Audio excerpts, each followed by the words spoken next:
Dear students, अस्सलाम वालेकुम। मैं आसिफ महमूद नाइन्थ की फ़िज़िक्स के साथ। कल हमने सेकंड टर्म का फर्स्ट चैप्टर यानी चैप्टर नंबर 6 स्टार्ट किया था और हमने वर्क और उसके यूनिट की डेफिनेशन पढ़ी थी। आज हम नेक्स्ट टॉपिक एनर्जी को डिस्कस करेंगे। तो एनर्जी जो है ये एक इंतहाई अहम टॉपिक है फ़िज़िक्स का।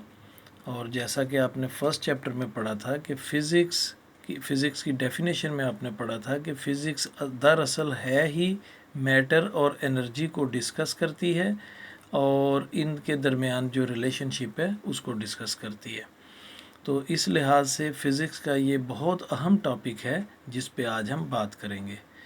तो एनर्जी की जब हम बात करते हैं तो इस को हम अपनी रोज़मर्रा ज़िंदगी में भी एनर्जी का लफ्ज़ बहुत ज़्यादा इस्तेमाल करते हैं और हम रोज़मर्रा जो काम है हमारे डेली लाइफ में उसको उन कामों को करने के लिए हम एनर्जी यूज़ करते हैं। तो जब हम एनर्जी की बात करते हैं तो हम ये कह सकते हैं कि किसी बॉडी में अगर एनर्जी है तो वो काम कर सकता है।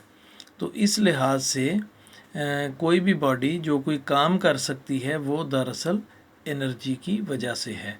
तो किसी बॉडी की काम करने की सलाहियत को ही एनर्जी कहते हैं। तो अगर हम इसकी डेफिनेशन देखें, a body possesses energy if it is capable to do work. तो किसी बॉडी में एनर्जी होगी अगर उसके अंदर काम करने की सलाहियत होगी। तो अगर वो कोई काम कर सकेगी तो इसका मतलब है कि उसके अंदर एनर्जी है। तो या यूं कह लें कि एनर्जी की वजह से ही कोई बॉडी कोई काम कर सकती है। तो इसको हम देखते हैं कि जो नदी का बहता हुआ पानी होता है उसने यहाँ पे एग्जांपल भी दी है मीन दैट कि water running down the stream has the ability to do work.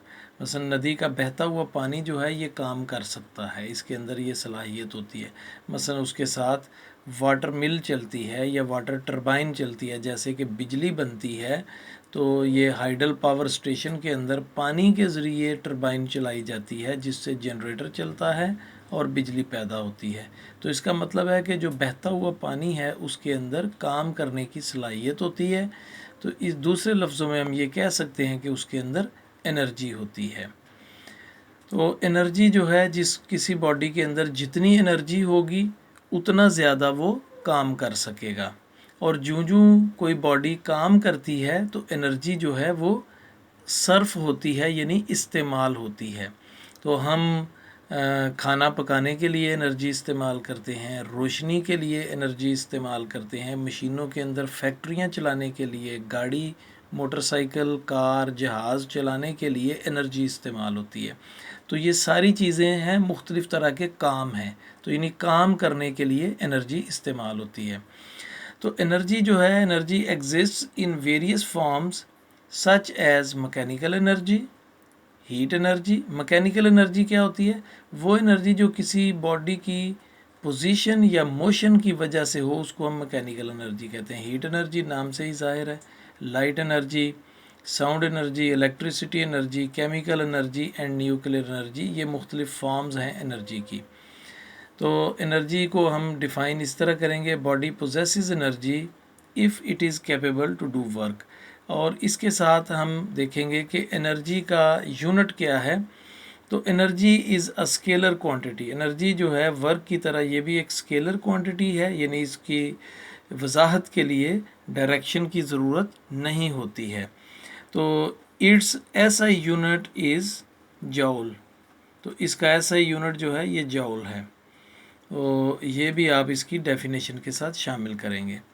तो आगे देखते हैं मैकेनिकल एनर्जी, जिसका ऊपर हमने ज़िक्र किया कि पोजीशन और मोशन की वजह से जो एनर्जी है उसको मैकेनिकल एनर्जी कहते हैं। तो mechanical energy possessed by a body is of two types.